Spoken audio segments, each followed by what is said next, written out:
Hi everyone, I hope you're all having a good week. Now, you may remember in some previous podcasts ago, probably back in July, we did something about Disability Pride Month. Now, I actually conducted an online meeting with lots of people with different disabilities and long-term health conditions about what makes them proud to have their disability or long-term health condition. And we've looked at all the footage, and I think it's something that I really want to share with you guys because it's really interesting and it does provide a lot of food for thought as well. So have a look. I'm sure you'll find it as interesting as what I did. Question one basically is, what makes you proud to have your disability? So if we start with Dan first, please. What makes you proud to be disabled, Dan?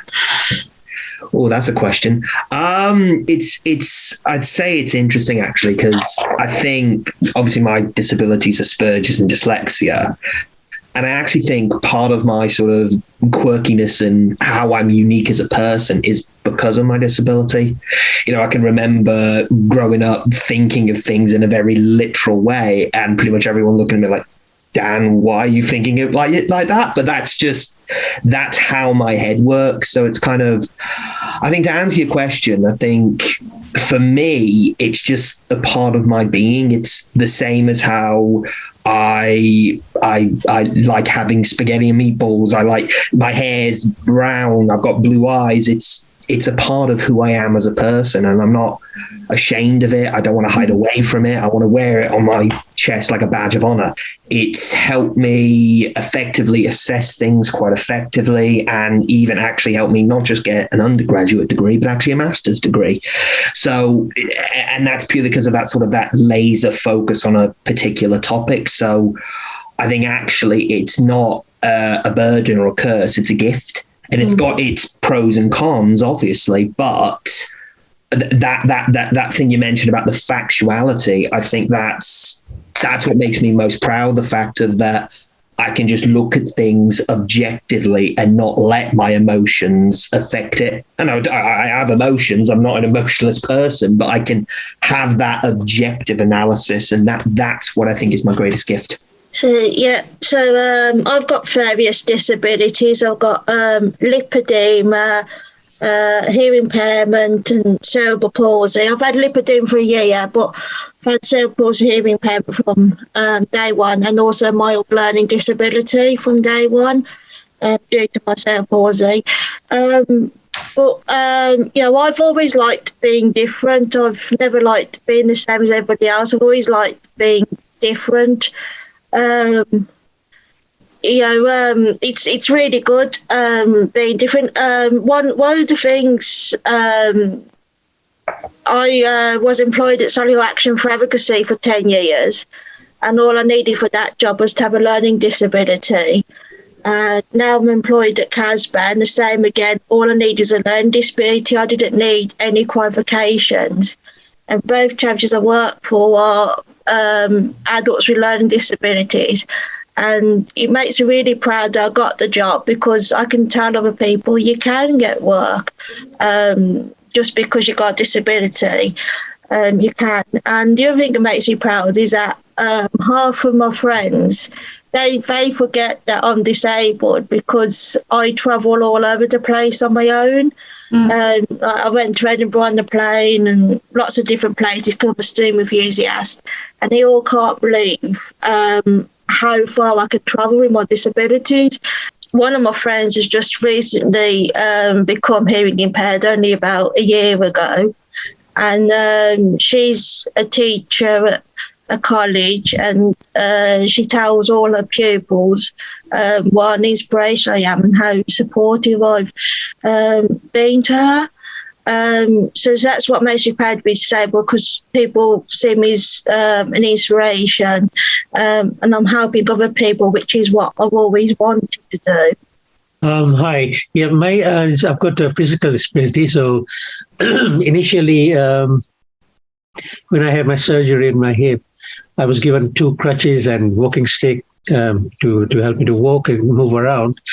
And I could not accept the fact that I can't walk, or I have got this condition, or, and then I said, no, I'm not going to, use these crutches. I'm not going to go out at all. And then my wife Shada said, you should hold the crutches with your head held high, and just normal, accept it, and let us just go out. And I started more and more accepting the condition, or accepting the way I was then. It gave me that feeling of, yes, once I accepted it, then I felt proud, and I said, I can do anything that I want. Even when I was normal, I can do the same things. And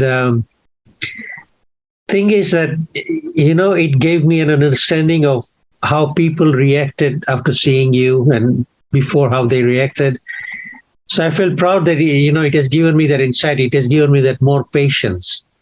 For example, if I park my car in a disabled bay, and somebody said, "You don't look disabled," and I would just laugh. I feel proud that it has given me that much patience to just laugh and say, "Fine." Whereas in the beginning, I would have confronted that person, and condition or no condition, you are still a human being. You got brain that works. You can still do the things that you used to do. It makes no difference to my life at all. Well, my disability isn't like it's come later on in life, and I have a visual impairment. I was actually diagnosed a few years ago, but it's only resonated and kind of accelerated the last couple of years due to central vision loss. I've gone from a sighted world where I was very independent, used to drive, nearly becoming an advanced driver, so I had to give up my keys, had to hang them up. And it is a very slow burn, so I've had to adapt. I ended up not working because the people that are meant to help you made me feel a failure. So my disability actually took me to very dark places that I never thought I would be in my life. And this is going back a few years. And then it wasn't affecting just me, it was affecting my family. And it was really hard for people to understand, especially like my parents are first generation. And they found it very difficult because they were the defective carriers of a genetic gene. Both of them got, and I've got both sets. And understanding the medical terminology was bad enough, but I had mental issues with it as well. And I was quite suicidal. So on the back of that, going into early 2019, I thought this is affecting my family as well, especially my father, because my father is a very proud Asian man, first generation. And if it was absolutely kind of nearly destroying them, I thought, what's it doing to me? So from becoming agoraphobic and not doing anything, I started to get help. And I did that through the various organisations, through the primary care, and actually had to accept my disability. And then I started to look for strong role models, and there weren't strong role models. And I said, I need strong female role models for the bank. And there wasn't. And it was actually breaking that kind of dialogue as well. Oh, what's happened to her? And when people used to see me, and I think the hardest thing for me to accept was accept the cane. And just like everyone, I was quirky. I didn't want to be like everybody else with a white cane. And I said to my rehab officer, I want a pink cane. She looked at me quite shocked. She says, yes, I can see that. And then understanding the language and the barriers of sight loss, understanding the organisations, understanding the medical terminology about my own condition and on deterioration. And I've got anxiety, so I call it anxy-anx. It's part of who I am. But on the back of that, positiveness has come. I've met some brilliant people, and they said that you can do it. My disability has enabled me to go to places I never thought I would go. It's pushed the boundaries. For example, I had a love for art, so I actually did a project with a local charity in lockdown about my sight loss journey, using my arts background and also using my knowledge of literature and my friendship. And I called it Love, Friendship and Mental Health. So it tackled 3 topics that were very dear to me, and that was actually showcased last year. And then I took up photography as a visually impaired artist. So I call myself a VI artist. And I've met some wonderful people, and also finding out the different types of eye conditions and the different kind of pan disabilities and the wonderful people I've met through that. And it's empowered them. So somebody would say to me, well, what's it empowered you to? It's empowered me to stand tall. It's empowered me to speak to people very confidently. because I do many talks and I get invited back. And I thought, I'm sure they're sick of my story. I follow many people on social media, and one person I recently followed, because I have a love of literature, is blind Dave Steele, the blind poet, and he's very well renowned because his children could have the same condition that I've got. So it's understanding not only things locally, but nationally, but internationally as well. So I've actually put myself out there. So within 3 years, I think everybody knows who I am. And that would have taken me longer in a sighted world, because you become complacent. And my loyalty is to me first and foremost, and to my disability.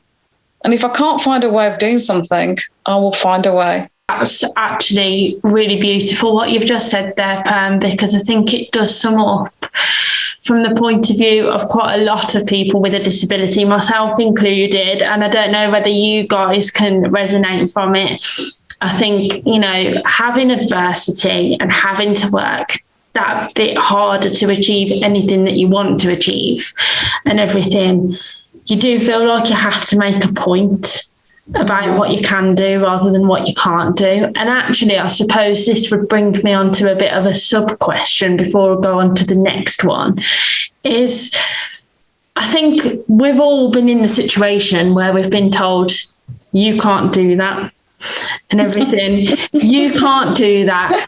And I just wonder, because I know from my point of view, those words, you can't do that, those 4 words, have probably been one of the best 4 words that have ever been said to me. Like when I was younger, when I first started horse riding and everything, my instructor at the time said that you can't do that because you can't hold the rein properly. And it sort of took me off onto a catalyst. I remember watching someone with the same disability as me take gold in equestrian at the Paralympic Games, and that set me off on my journey aiming for the Paralympics before I retired from my sport and everything. But I think it's actually made me a lot more motivated. When anyone tells me that I can't do something, I feel like I actually have to do it just to prove a point that I can. I don't even necessarily want to do it. So I just wondered really, in terms of your experiences when you've been told that you can't do something, what do you think? Dan, I can see that you've got your hand up, so I'll go with you first. Thank you. Yes. To answer your question first, that's definitely happened to me, and it's quite an interesting one as well, because I know you mentioned before that, you know, yourself and Jennifer and me were born with our disabilities. Mine's a bit different actually, because I was born with them, but I actually didn't find out until my 20s. I was never formally diagnosed, and growing up effectively, I was always told through school, you can't spell, you can't be in top set. Effectively, you'd be lucky to pass high school, in effect. That's what I was told. And I think sort of what kept me motivated was just like what my mom always said to me, just try your best. Try your best every time, put 100% effort in, and you can get there. And then, you know, looking back where I am now, I'm like, I've came a long way, in effect, and I'm quite proud of that. So that you mentioned that you can't do X. Yeah, that is a motivator. That definitely is a very big motivator. So yeah, nothing more to say. Yeah, well, growing up, like my brother was disabled as well. He's visually impaired. So growing up, me and my brother both had it. So that helped us have a closer bond. People always telling us that we can't do things. So we always, supported each other. Every time somebody said you can't do something, we always were each other's voices to say, yes, we can do it. We've had some funny moments over the years, me and my brother trying to prove to people that we can do things. We just got off on our own little trenches together on our own, just to prove a point. So it ended up funny in some situations, but it's showing people that we can be independent, we can do things on our own, because people say, no, you can't travel train, you can't go on the bus on your own, you can't go to the shop on your own, you're not able to. And both of us, me and my brother, just proved that, we can do things on our own. We don't need people with us all the time. No, for me, excuse my phraseology, and you can admit this, I'm bloody minded.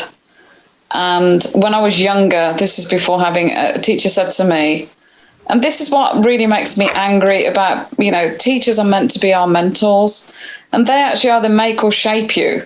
But this one teacher, I was very good at literature, and he said I actually cheated and copied my friend's work, which was not the case. And it was a Shakespearean piece and very difficult to read, and it was a hard write as well. And he marked me down to a D for my final work, and I thought, I'm not having this. And it wasn't me who copied, it was my friend who copied mine, because, she actually put hers on top. So anyway, cut a long story short, I thought this teacher, and he just kept pointing me down. I kept pointing my hand up because I was quite conscientious and very, and that actually stayed with me. And he says, oh, you'll never make it as anything. He goes, you're useless. And I thought, right, I'll prove you wrong. I got my work remarked. I was only 15. And I went to the head of English literature and I said, look, I'm not happy with this. And I challenged him and he did not like it. And, they took it to an independent board and they compared notes. I got interviewed separately to my friend. It was a very close friend of mine. And she didn't know what notes. And they said, well, where's your notes? Where is your footnotes that you used? And she didn't have them. She didn't understand the concept of what Shakespeare was on about. And she just copied my work anyway. It came to light that she shouldn't have got the A. So she got a U instead. It was ungraded. So I had it remarked and I went back in and I got a round of applause. Not that I wanted that. The teacher was bright red. But the thing that makes me angry is that even if you have, I've spoken to motivational speakers who've had disabilities from day one, and they're teachers who actually work with people with disabilities or special educational needs. Why do they say that you can't do it or you'll amount to nothing? I just went on a talk just the other day with Laura Thaki, Paralympian, gold medalist. Her teacher said she wouldn't amount to anything, but it was her determination from her family, her brothers, who were sporty anyway.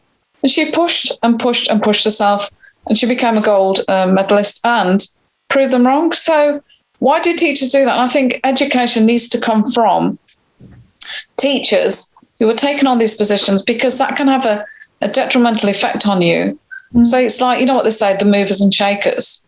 And to be honest with you, I always use that as an example. And any people I speak to regarding their disability, I said, you're unique in your own way. I might have a visual impairment, and like Jennifer's brother, it might be different to mine because he doesn't use a ken. I do because because of the actual level of vision. And I think it's understanding not everybody's disability fits that box. We're all different. We're on so many, it's like the colours of the rainbow. There's not 7 colours anymore. There's about 15 like shades of red. There's 15 shades of blue. And I think that's what it is with disabilities, that there's all types of colours and levels. And I think people forget that. And the thing that really knocked me the first time my aunt spoke to me, and she spoke to my mom, well, what happened to her? And I looked at and I stood there and I says, I haven't gone deaf, Aunt. I can hear you still. If anything, I said, well, why are you talking to my mom? And this is what really kind of resonates with me and grates on me, is actually that education, is the cultural boundary, is the cultural barrier.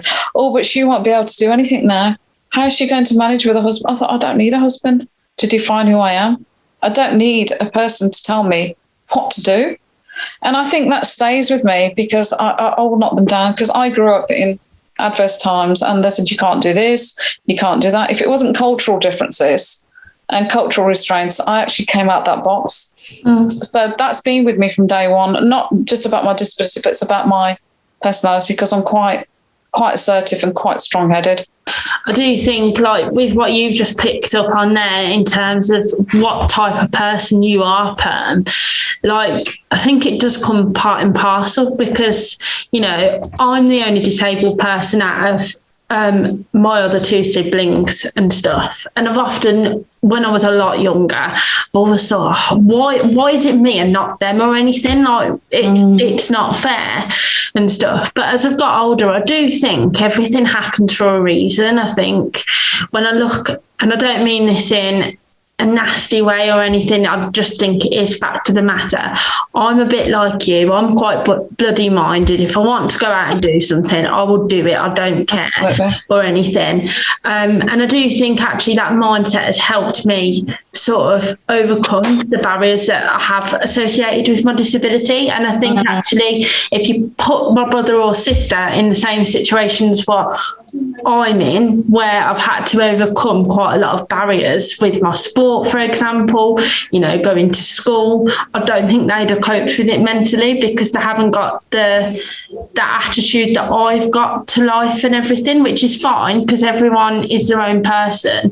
But I do think when you have a disability, you are a lot stronger naturally, aren't you? Yeah. Whether you've been disabled from day one, been born with it, or you've acquired it later on in life, you have got a stronger mental attitude to be able to cope and find a way around and find new ways around things, don't you, really? It has made me stronger. My advantage has also been that Sharda is pretty strong-minded. And initially I was not. But, when I was in hospital for 7 weeks, and I had a lot to think about, and then I slowly came to terms, and I decided what I wanted to do, and in fact, after my condition, I became not stubborn, but strong-minded, and like you all have said that more dedicated, what you want to do and what you don't want to do. And before, if somebody said, Viren, would you do this for me? I would have said, yes, okay, even if I couldn't. But now, even if I can, I put myself first. I would say, no, sorry, I can't do this, or I'm not going to do this. So, I don't look at disadvantages of being disabled. I only look at advantages of being disabled. Advantages in the sense that it has given me more power within myself. It has given me acceptance. It has given me patience. It has given me an understanding of other people. What they think or what they say does not really matter. It's my life. Why is it important that your voice is heard? Well, I'll tell you right honestly, I'm human. I'm still a person. I pay my taxes. I still get involved in society. I'm not different. I'm not some person you got to shove in the corner and ignore. I'm a human being. I have loves, I have wants, I want to achieve things, I want to contribute to society. So I think the reason why my voice is important is because I want, disabled people want to get involved. They want to help. They want to do things. They don't want to rely on others. They want to do things themselves. So as I say, we're people, we're persons, we're humans. Say hello, get involved. I don't know, but you know what I mean? We are important just as any other human being. I think it's important because there's still a lot of negativity around people with disabilities. People still avoid us, they still don't speak to us like we're normal human beings. And my son's just been diagnosed with autism, and he's trying to come to terms with it because he knows how much I've had to struggle through my life. And I don't want children and other people, especially the people that I work with, having to struggle all through their life just because of the way people feel us with a disability. I think we need to stop being invisible, and we need people to actually listen to our voices and our needs and know that we are the same as everybody else. And I've got my own motto that I always use, and I always tell people with disabilities to give them a bit of motivation and encouragement, for our voices to be heard. And that is the greatest disability of all, is people don't treat or respect us for who we are. I think it's important for me to put my, point of view across, because I feel that, people without any condition or people out there, they do not understand what our needs are, what our life is like, what it feels like going somewhere and seeing people running around and there is no facilities for disabled people or accessible entrance and places like that. And so I feel unless we tell them, they will never know. There will never be any change. So I feel even if nobody's listening, we still have to shout and put our point across. It is extremely important. I think as a collective, it has to be heard because there are people in positions that actually do not understand where we're coming from. They think, that being on benefits is what we like. They keep forgetting that people who have worked all their lives as well don't want to be on benefits because it's a financial, kind of burden. Because, just like Dan and everyone else has said, we want to make a contribution. We have every right to make a contribution. Just because our disability, they feel might hinder us. It doesn't. We learn tactics, coping strategies, adaptability. Nobody knows the environment better than us about our disability. And just like Jen said, because my mantra is I'm visible, not invisible. And take away the DI and the LE, I am able as a disabled person, more than able and capable maybe than most people. I mean, I'm very disciplined. And the thing that I think as well, for example, I actually spoke to Justin Tomlinson, the former Disability Secretary, nearly a year ago, about the PIP form and how difficult it is for people to understand it. Not just with people with dyslexia, but people with VI, people with other kind of dexterous problems. How are they going to fit it in when it's an 88-page document? And kind of campaigning and actually making our voices heard has to be for the next generation. But the one thing I will say for the third generation, that's my niece included, they are more accepting of disability because it's more in mainstream now than it ever before. We're not shoved in the corner and, labelled as freaks or not capable. And, that self-belief is coming, but it's got to start somewhere. And the one thing I do is training the young optometrists coming up through the ranks is that's when you get them, when they're first starting out their careers, to understand that we still have a lot to offer.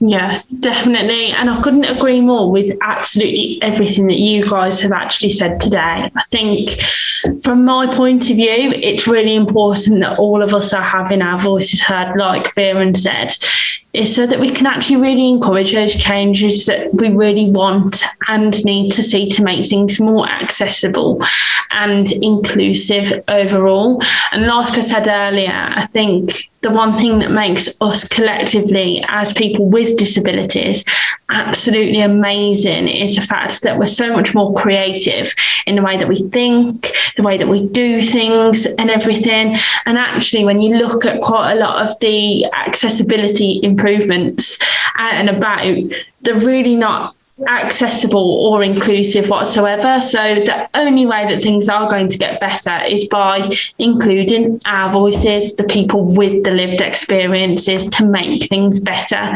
And for me, that's why it's really important to have our voices heard. And also, I think, like what you've just said, Perm, with your niece being a younger generation, it being more accepting of disability and long-term health condition, I think we need to maintain that loud voice so that for generations to come, there's not as much hardship as what Jen, you said that you've had to endure, and quite a lot of us have had to endure. And from the point of view of giving younger people the confidence at such an early age and implementing their mindset to believing you have got a voice. If you're finding something difficult, you put your hand up and you say, look, I can't do this. I'm really struggling. I need your help in order to enable to facilitate me being able to do that and everything. Let's look at how we can achieve that together with your help and everything. And I think it's really important for the younger generations to have that mindset that they have got a voice. Right, I hope you enjoyed all of that, everyone. So I'd like to put that question on to you, actually. What makes you proud to have your disability or long-term health condition? I know from my point of view, I'm proud of it because it gives me a lot more resilience and a better outlook to life as well. So, what makes you proud to have your disability or long-term health condition? let us know so we can actually incorporate it into the next podcast. See you soon. Bye.